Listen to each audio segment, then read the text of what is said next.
The gym was buzzing that Friday night. Sweat in the air, mats slapping under bare feet, the sound of gloves tapping heavy bags in steady rhythm. Fluorescent lights flickered above like stage lights before a show. Standing near the back wall, she didn't say much. No warm-ups, no loud stretches, no earbuds in. Just there, soft hoodie pulled over her head, arms folded, calm as a winter morning. That's when Rick spotted her. Rick, the local legend. Black belt in Brazilian Jiu-Jitsu. Wrestling.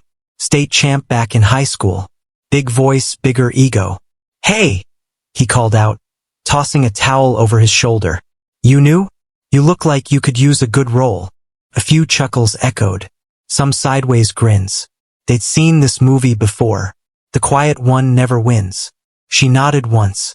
Silent. Respectful. Slipped off her hoodie and stepped onto the mat without a word. Her ponytail fell like a line drawn in the sand. Rick laughed. "Okay, let's make it light. No pressure." But there was pressure. Not from her, but in the room. Every eye locked on her small frame, waiting for the inevitable. 10 seconds in, he lunged. She moved. And what happened next changed everything. Stick around. You won't want to miss what she did. And if you've ever been underestimated, this one's for you. Like, comment and subscribe and let's go deeper. Rick's arm shot forward like a piston, aiming for control. A quick grab to test her balance. But her body shifted, almost too fast to follow. He missed. She didn't. A twist. A sweep. A soft thud. Rick landed flat on his back, blinking at the ceiling like it had betrayed him. The room went quiet. Then came the nervous laughter. "She got lucky," someone said from behind the heavy bags. Another voice, sharp with ego. "Come on, Rick. Don't play around. Show her what's up." Rick's smile tightened. He stood, brushing his hands down his shorts, forcing a chuckle. "All right then," he said, rolling his neck. "Let's turn it up a little." But her face never changed. Calm. Neutral. No taunting. No smile. Just focus. Like she'd been here before. She had. 3 nights a week. After long shifts waiting tables at Jackson's Diner, she trained in the shadows, alone in the corner of a rundown martial arts studio behind a bowling alley. No AC. No crowd. Just repetition. Her name was Claire. 28. Soft-spoken. Grew up in a quiet house where nobody raised their voice. But nobody heard hers either. When her father left, she was 12. Her mom never explained, just started working double shifts and coming home too tired to talk. Claire had to learn early that silence could hurt, but it could also protect. Silence kept her focused, safe, and strong. Back on the mat, Rick feinted left, went for a leg pick. Fast, sharp. This time he wasn't holding back, but Claire was already gone, turning her hips using his momentum. Her knee slid behind his shoulder, tucked under his arm. Boom. Another takedown. Cleaner, harder, louder. The sound echoed. No one laughed this time. Rick scrambled up, face flushed red. Not with embarrassment, with anger. He raised his voice, louder than it needed to be. "All right?" he barked, clapping his hands like a coach. "That was cute, but playtime's over."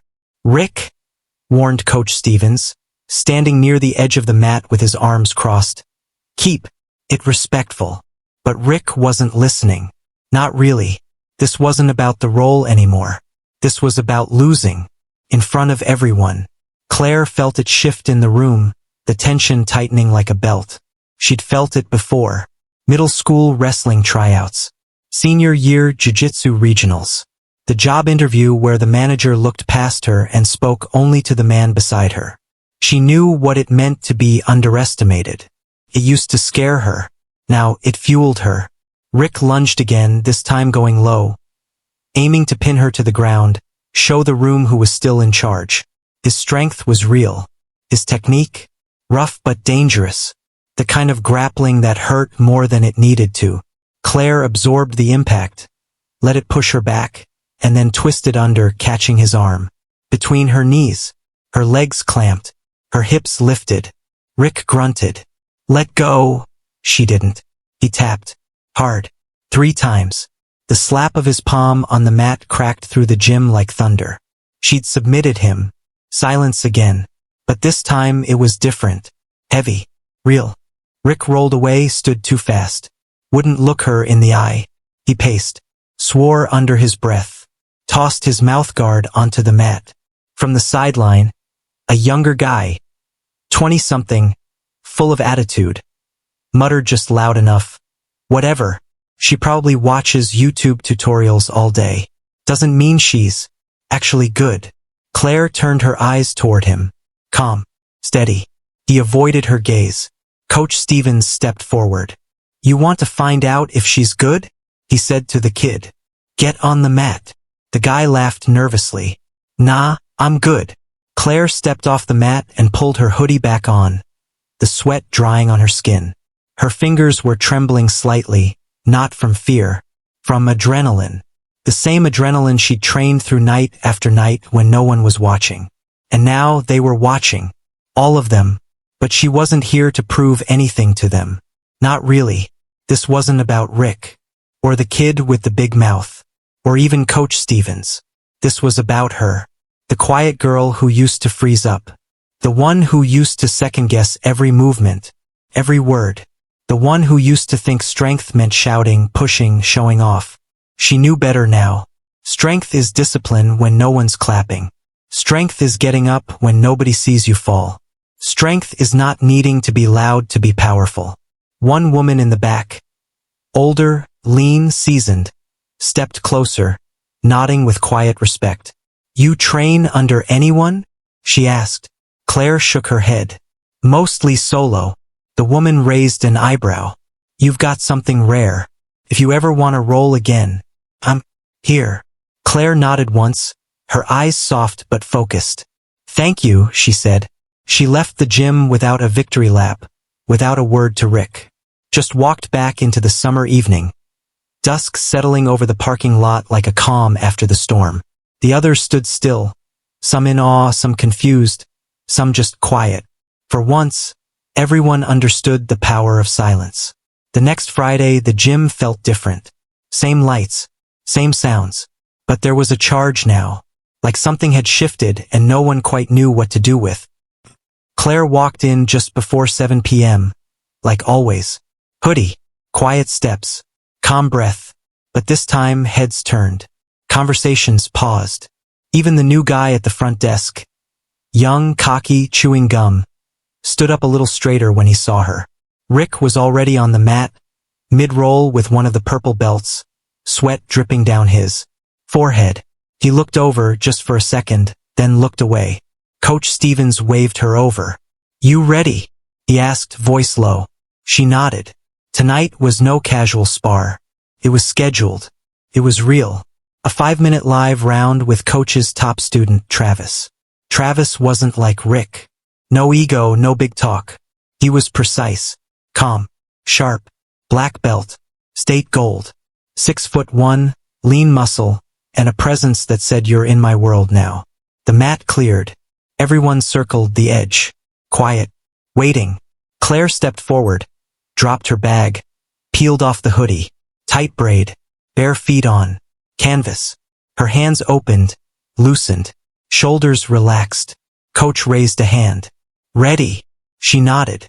Begin. They circled. Claire moved like smoke. Smooth. Light on her feet. Travis mirrored, watching her hips, reading the lines in her stance. First grip came quick, his hand on her sleeve, firm. She countered with a grip of her own, anchoring down, shifting her weight. He went for a trip. She stepped out. He shot for a double leg. She sprawled, hips back, hands pressing into his shoulders. Control. Then, with a pivot so quick it caught even Coach off guard, she slid to the side, hooked a leg, and flipped the angle. Travis stumbled, off balance. For just a second, she took it, mounted his back. Hooks in, arms locked across his collar. Gasps rippled through the gym. Travis grunted, tried to peel her off, rolling to the side.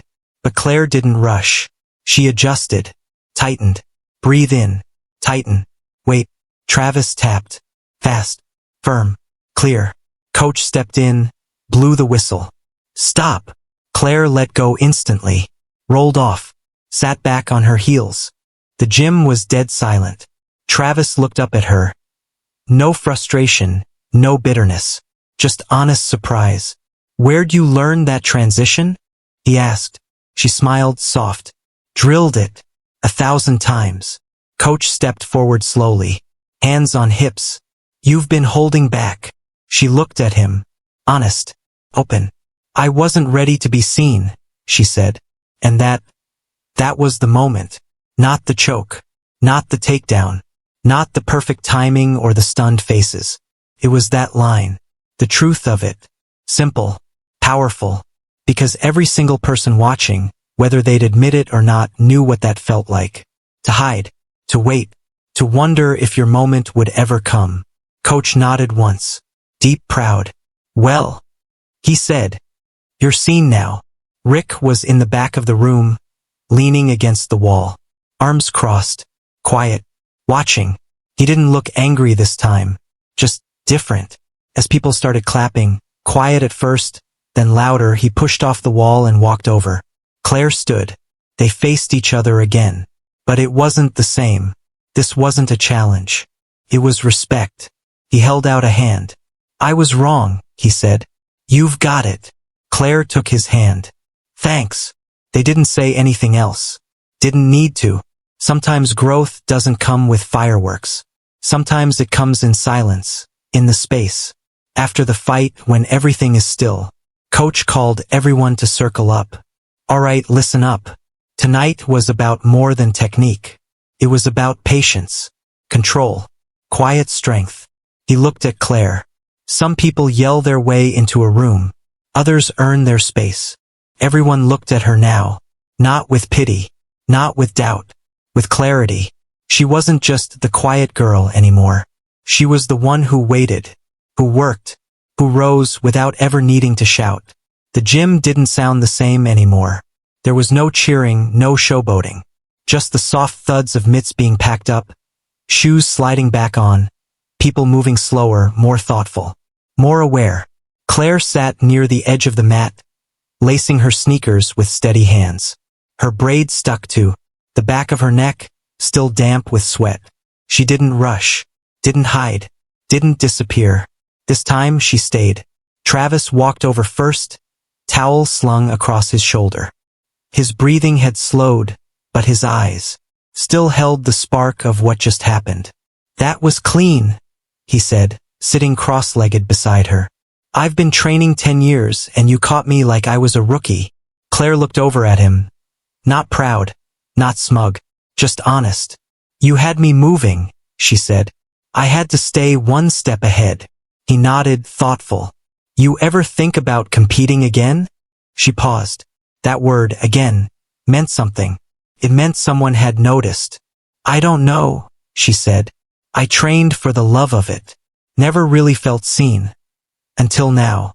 Travis didn't press. He just gave a quiet, respectful nod and stood up. If you ever do, I'll be in your corner. She stayed seated. Let the room move around her. One by one, people came up. A younger girl. Maybe 16, hair in a messy bun, nerves in her voice. Shuffled over, gripping her gloves. Miss Claire? I've been watching your footwork. Could you maybe show me that sweep you did? Claire blinked, surprised by the miss, then smiled softly. Sure, she said. After you stretch. It starts with your hips. The girl nodded quickly and jogged back to the mat. Then came Mason, the guy who'd mocked her the week before. The one with the YouTube comment. He didn't say much, just walked up, scratched the back of his head. I was out of line, he muttered. Last week. I didn't know. Claire stood slowly, looked him in the eye. You don't have to know someone to respect them, she said. He nodded, small, grateful, then turned and walked off. Coach Stevens leaned against the cage wall, arms crossed, eyes on the mat.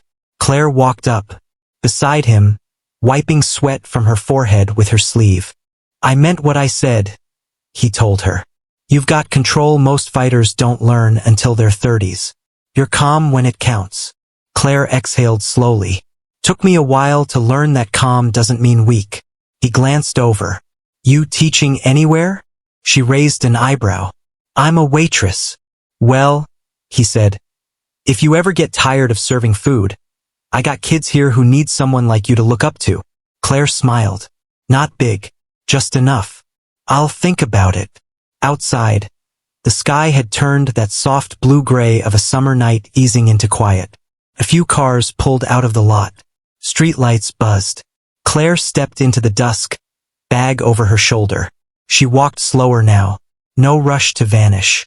Inside the gym, someone had started music again, soft, low. The rhythm matched the stillness in her chest. On the drive home, the windows were down. The air was warm. Claire's fingers tapped the steering wheel, relaxed. Her body ached in the way she loved, not sharp, not sore, just earned. She thought of her old routines, the quiet corners of that beat-up studio behind the bowling alley. How many nights she trained alone. No praise, no cameras, just her and the mat. She thought of her mom, back home, who still didn't fully understand why her daughter trained. Like she was preparing for war. You're such a quiet girl, she always said. You don't seem like a fighter. But she was. Not because she shouted or slammed fists or dominated rooms, but because she stayed steady, especially when no one believed in her. And now someone did. A few, actually. She pulled into her apartment complex, turned off the car, sat for a moment in the stillness. Her phone buzzed. A message from the younger girl at the gym. Thank you. That sweep was everything. I want to move like you someday. Hope that's okay to say. Claire smiled, thumb hovering above the screen. She typed slowly. Of course it's okay. I wanted to move like someone wants to. Keep showing up. That's where the power is. She hit send, slid the phone into her bag, stepped out of the car. In a world that often favors the loudest voices, Claire had done something few people ever learn to do. She made silence feel strong. She made humility feel unshakable. And now, one room, one gym full of skeptics would never see quiet the same way again. Continuing from, you don't have to be loud to be powerful. A month later, the back corner of the gym didn't feel forgotten anymore. The worn-out mats had been cleaned. New mirrors lined the wall, still smudged with fingerprints. The punching bag that used to hang crooked had been replaced, now centered and solid. And every Tuesday and Thursday at 6 p.m. sharp, that corner filled with voices. Young ones, shaky ones, curious ones. Claire stood at the front of them, barefoot, calm, with her hands behind her back. She wasn't shouting. She didn't need to. She showed them. Hands up, elbows in. Shift from your hips, not your shoulders.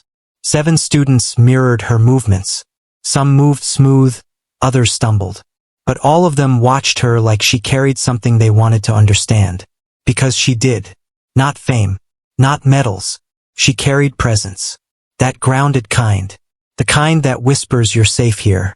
Coach Stevens had approached her 2 weeks ago with a simple offer. Start a fundamentals class. Your way. She hesitated at first. Not because she couldn't, but because leading meant being seen. It meant stepping into a space she'd spent years avoiding. But now it felt right. So she said yes.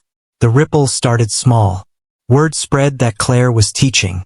First, it was a couple of younger girls from the evening classes. Then some of the guys who used to train in silence near the wall, the ones who never asked questions before. Now they did. What was that pass you did on Travis again? Can you show me how you breathe through a roll? How do you stay so calm when someone's trying to crush you? And Claire always gave the same kind of answers. Clear, simple, grounded in truth. You don't win by panicking. Control is more than strength. Learn your breath. Your breath is your weapon. Even Rick had returned to her class twice now. No attitude, no sarcasm. He showed up, stepped onto the mat, practiced his break falls without complaint. After class last Thursday, he'd lingered behind. Claire was rolling up mats when he walked over. I watched some of your solo drills online, he said. Been practicing that arm drag you showed. She nodded, quiet. It's a good one. A beat passed. Then he looked at her and said it, plain and sincere. You're a good teacher. Claire didn't need more than that. Just a small nod. Just peace. The gym had changed. Not in big, flashy ways, but in the little things. People listened differently now. There was less noise, less ego, and more respect. The kind you earn, not demand. The kind that lingers in how someone holds the door for the person behind them. The way a black belt watches a beginner without judgment. The way people started asking, not assuming. And all of it started with her. One evening, after her fundamentals class, the girl with the messy bun, Ava, stayed behind. 16. Determined. Still awkward in her stance, but sharper every week. Claire sat beside her, stretching in silence. I want to be like you, Ava said suddenly. Claire paused, looked over. Why? Ava shrugged. You're quiet, but people listen, and you never seem scared. Claire thought about that, let the words settle. Then she said, I used to be scared all the time. I just learned to keep showing up anyway. Ava nodded, thoughtful. Does that ever stop? Claire smiled gently. Not really, but it gets easier. And then one day someone like you says, they want to move like you, and it reminds you why you never quit. They sat in that soft silence for a moment. Then Ava stood up. See you Thursday? Wouldn't miss it. Later that night, Claire walked through the gym alone. The overhead lights were dimmed, leaving soft golden pools across the mats. She stopped in the center of the floor, barefoot, feeling the texture under her toes. This place used to feel like a test, like something she had to pass, prove, survive. Now it felt like hers, not to own but to serve, to shape, to protect. She closed her eyes for a moment and let the quiet come. It was the same quiet she'd once trained in, alone behind the bowling alley, her only witness the rhythm of her breath and the creak of old floors. But now that silence carried something new, belonging. No more hiding. No more wondering if she'd ever be seen. She was fully, and not for the volume of her voice, but for the strength of her presence. If you've ever worked in silence, if you've ever built something when no one was watching, if you've ever waited for your moment with steady hands and a quiet heart, know this, your time will come, like Claire's did, and when it does, you won't need to announce it. You'll just walk in, and everything will change. Hey, thanks for staying with us. Let me ask you something. Have you ever felt invisible in a room full of noise? Ever had something to offer, but kept it quiet because you weren't sure anyone would listen? Yeah, we thought so. Claire's story reminds us that power doesn't always look like what we expect. Sometimes it's not in the spotlight, it's in the steady hands, the quiet confidence, the one who watches, learns, and when the time is right, rises without saying a word. If you've ever been underestimated, if you've ever had to work twice as hard just to be taken seriously, if you know what it feels like to lead without shouting, we want to hear from you. Drop a comment. Share your story. Whether it's on the mat, in a classroom, at your job, or just in your everyday life, your strength matters. And if Claire's story meant something to you, hit subscribe, because we're building a space where quiet power gets the spotlight it's always deserved. We see you. Keep showing up. Your moment is coming.